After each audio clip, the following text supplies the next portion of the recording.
When you're mired in last place, what do? Well, if you're Earl Weaver or Billy Martin, maybe you juggle your lineup and bring in a couple of heavy hitters. But if you're Chrysler and American Motors, you try to come up with something that hasn't been tried yet by Ford or GM.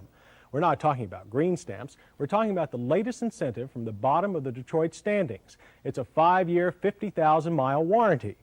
The cellar dwellers are shifting away from giving customers money up front.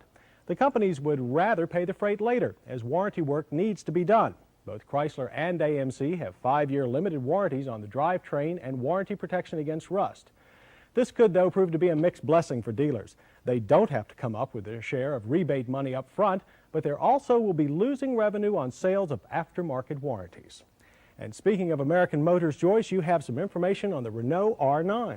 Yes, John, it's going to be rolling off the assembly lines in the U.S. this summer. Just in time for fall introduction. Tell us more about it. Fine. Since AMC's marriage to Renault a couple of years ago, the new Franco-American offspring have been popping up like weeds.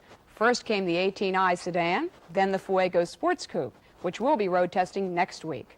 And next comes this catchy little number.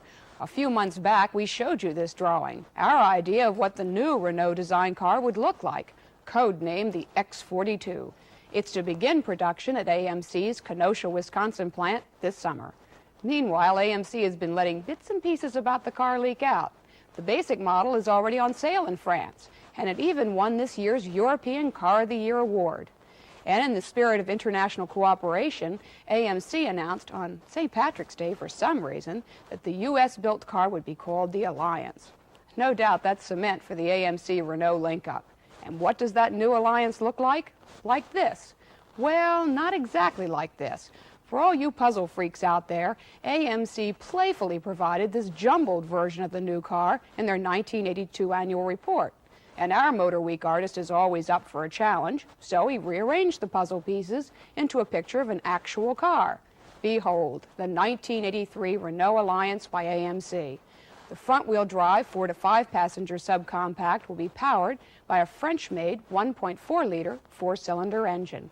It's rumored AMC is after the top EPA fuel economy rating for a gasoline-powered car.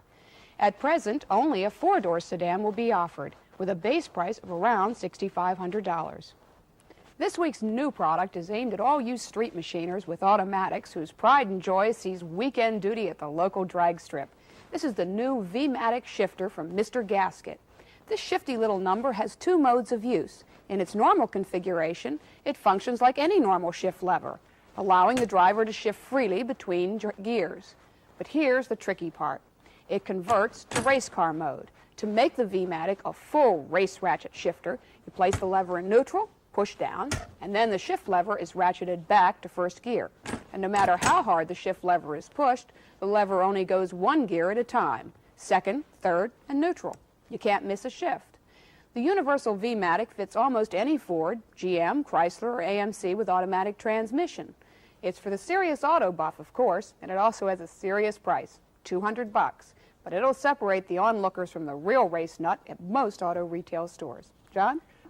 Thank you, Joyce. That was quite a demonstration. And now, as Monty Python used to say, time for something completely different.